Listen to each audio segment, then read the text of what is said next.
What is going on, guys? Your boy Guns here, and we just finished a stream, and I'm gonna be able to answer your guys' most asked question since these heroes dropped. Who do I run primary? We got that answer for you guys today, guys. We got that answer for you guys today. Um, is it possible that it changes in the future? Maybe, maybe not. Right, open field could definitely potentially influence it differently, but as of now, just based off the 1v1 testing, and I'll give you guys kind of like the theory behind it of why I feel like it's still going to be really good in the open field compared to some of the other builds that are also possible with the Thaleia. We'll also go into that as well, but I will be linking at the end of this video. At the end of this video, I'll be linking the live testing that we did in the live stream. So I streamed it for like 2 hours. So it was like raw live testing for like an hour, 40, hour 50. So if you want to have a look at that, you can as well. And I will put a link. It should be like right above me towards the end. You guys can see it there. But to answer the question straight up, guys, Thaleia took it by, I wouldn't say a long shot, but it was a good enough margin to say like, yeah, she's definitely going to be the better primary, right? And we're going to go straight into her build. You're going to see me do it over here on Tohar, right? Because I can do the theory build on Roots of War, but I don't think I got to accept it back into the alliance yet. Anyways, I'll show you guys it over here on Tohar. So this is the build that we're going to go with here. For the setup, and I'll show you guys why we went with this one for the support side on the little goat. And yes, I will be showing you guys reports and everything, and yes, you can also see it in the live stream, all like the testing that we did, right? As you guys know, the way I like doing my builds, I like having some kind of testing behind it to kind of show you guys the validity of it, and as it goes forward, whenever we modify it, I'll put out a video and modifying it. You know what I'm saying? So here we go. Right, this is pretty standard. Right, got to have this overall speed here with the overall health. So we went straight into the support tree. Right, we went with head held high because with this build, like one of the main things is a rage regeneration, which is how we came about this build. Right, we went overall defense here in the middle with the 2%, because I feel like the overall defense is better here, guys. I don't know, but there's potential for all conquering, right? Normal attack damage if you're dealing with archers a lot. Let me know in the comment section below if any of you guys run any of these other ones, and let me know why you do, right? But as of right now, I think overall defense is the best one. We went with force field here, right, which gives you that maximum of 3% HP increase. Force field is not vigor, right? It's just a skill of its own, so it should be pretty good. And then the next one we went is intimidation, hero skill damage. I mean, the build itself kind of revolves around hero skill damage, right? We went with rebirth. Someone was saying like rebirth, there's no point in rebirth because as mages, we don't really get hit that much if you're playing like a proper mage, right? With that being said, guys, the reason why you need this is because you need to get this up before you can come over here, right? Yeah, I'm pretty sure you got to get this to 5 before you can come in here. Now, if that's not the case, we'll check that out as well. But as of right now, we can go over here. So the pick me up, guys, is the bread and butter to this build, right? So you gain 15 additional rage when your legion receives healing or a shield, guys. And let me tell you, this duo does just that. We didn't even test it with the pet yet. That's going to be coming up next. We'll be talking about the pets and stuff like that. So this pick me up is, I feel like, is the main bread and butter of this entire build. That just gives it way more rage.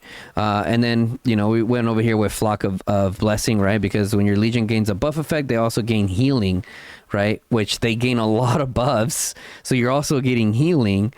It could be triggered once every 10 seconds, right? So then this can also trigger the pick me up. There is potential, right? When your Legion receives healing, they deal hero skill damage to the target Legion. It could be triggered once every 10 seconds. It'd be interesting to see how these both work, right? It'd be interesting to see how they both work. And because I don't have as much experience in the support tree compared to the skills tree, I will be trying it all out, but as of right now, this is kind of where we're sticking with. Then we went over to the magic side, bang, bang. We went with foresight, right? Be able to have more rage, hero skill damage, magic maelstrom, bada bing, bada boom. The only way that I kind of... So the biggest flaw in this build, guys, is the speed. The speed is the biggest flaw in this field, in this build here. And if I had to change it up because speed's a problem, like if I was out in the big open field battle and we're moving a lot, right? This build is specific for when the tips are touching, right? As soon as those flags are touching next to each other, like you're chilling. You can kind of put it here.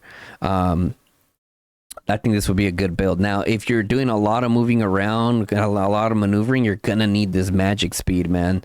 You're gonna need this magic speed. And if even then that's not too much, then that's when I would say you would go with Thunderin primary to go up that PvP tree and get more stuff there, right? So yeah.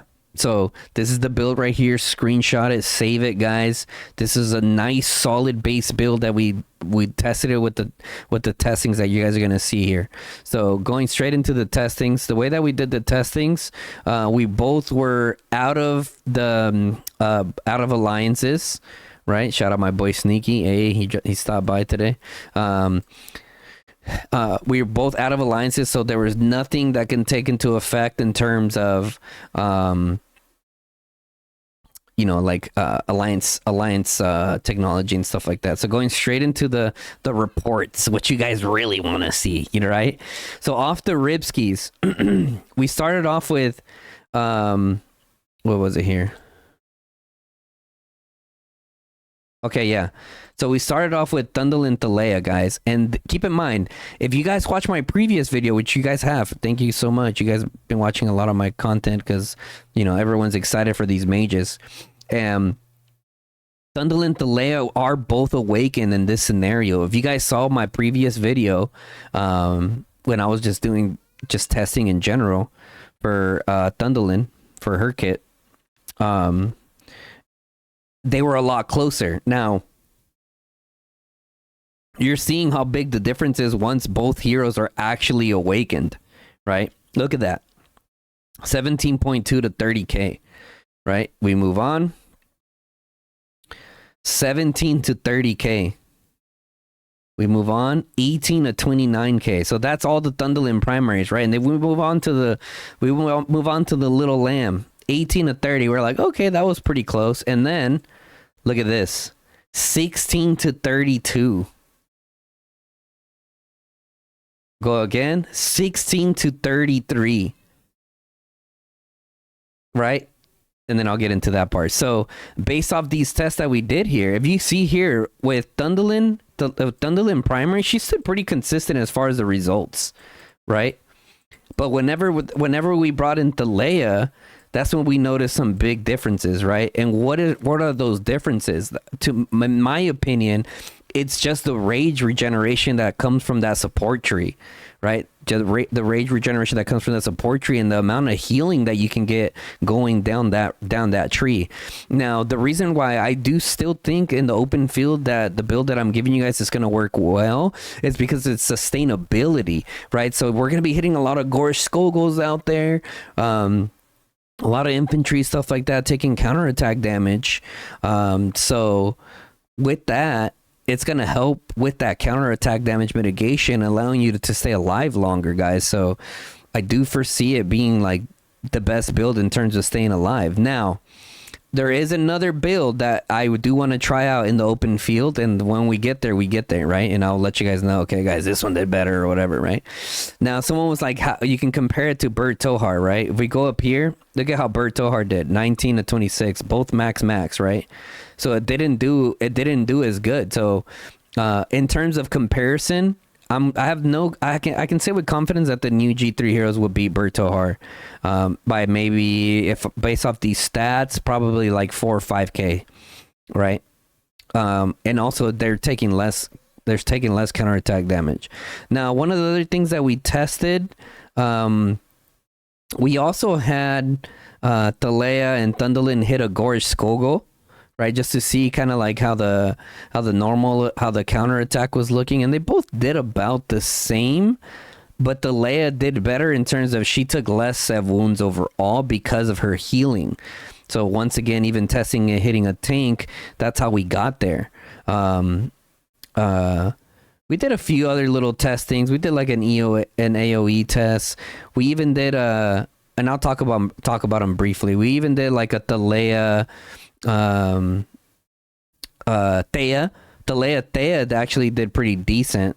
Thea did decent. Do I have it over here?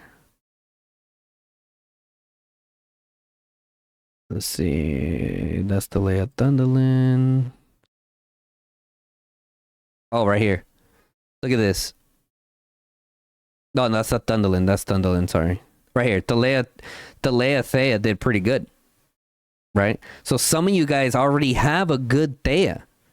Right? Some of you guys already have a good Thea. So like a Thaleia investment wouldn't be too bad. Right? Because then you could even still run your Lilia Valen and then just put your Thaleia with your Thea. Right? So it did really well. If you see, like, the other one was like pretty low, right? Like 16 to 21, but still did pretty good if you want to look at some of the other options. So just to kind of give you guys some perspective there. So even with the wall deer, so I tested out, let's see, where's it at? Bum, bum, bum, bum.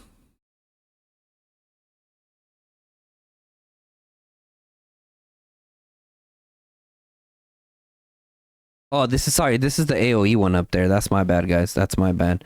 It was over here. Okay, so right here. So for my free-to-play homies,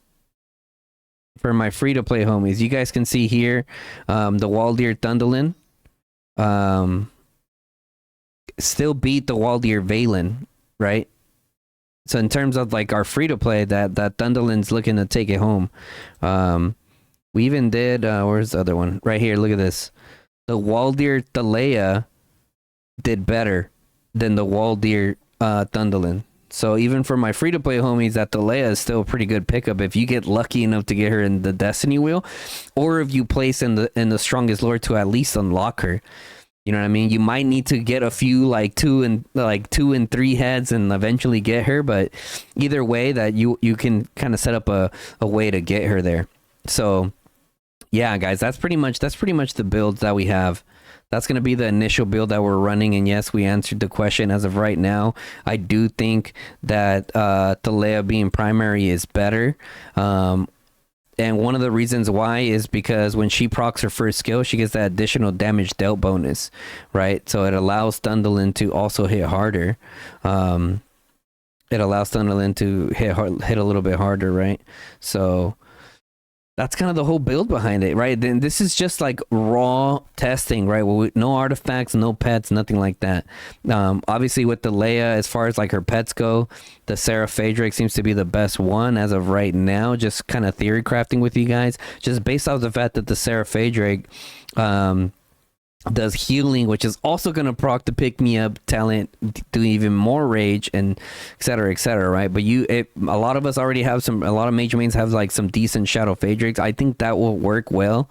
Also, in terms of the artifacts for these heroes, I think the Tear of Arbonne, like for more like the low spend side, I think the Tear of Arbonne will go crazy, right? I do think that the orb kind of just belongs on Bert Tohar. So if you were to take it off, I think the orb would also do pretty well. If you didn't have that, like I said, the Tear of Arbonne's a really good option.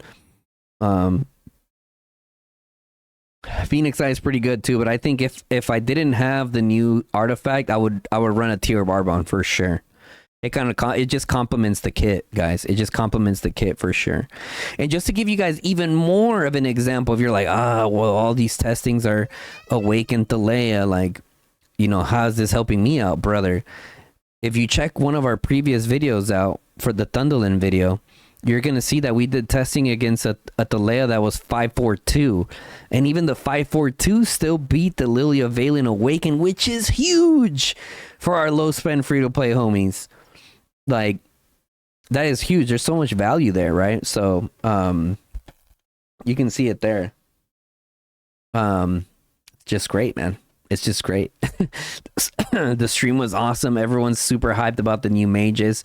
Everyone's like, thank God Guns is doing all these testings. That way I don't have to.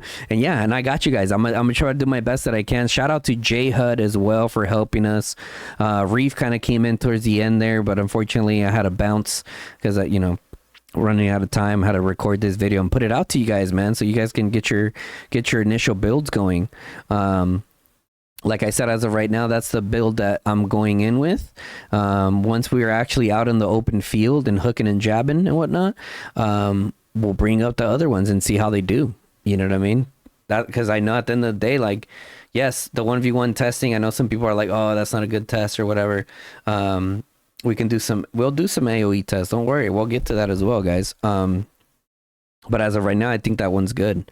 Simply because I do think it might be better over the magic, simply because of the sustainability the support tree gives you. Now, maybe the magic tree does more DPS because of iconoclasm and the extra hero skill damage that you get there. Maybe not. Maybe because if you're going more against tanks, that you can go with a tank build there as well. So once we get there, but like I said, I wanted to give you guys a nice base build with proof, with battle report proof of the build, right, guys? So I hope you guys enjoyed the video, guys. If you guys have any more questions on Thaleia, drop it in the comment section. You have any more ideas of testing that you guys want to see, or you have a specific configuration of heroes and you're wondering, like, would it do good with this? Would it do with that? We've done plenty of testing, so let me know in the comment section below if you guys have any further questions. But that's going to be it for this one, guys. If you guys enjoyed the video, drop a like on the video, okay? If you don't want to miss out on any more testings like this, because these are going to continue going for the rest of this season, guys. Hit that sub button, turn on the bell notification, lets you guys know when I go live or drop a new video, guys. Until next time, it's your boy Guns. I'm out. Peace, y'all.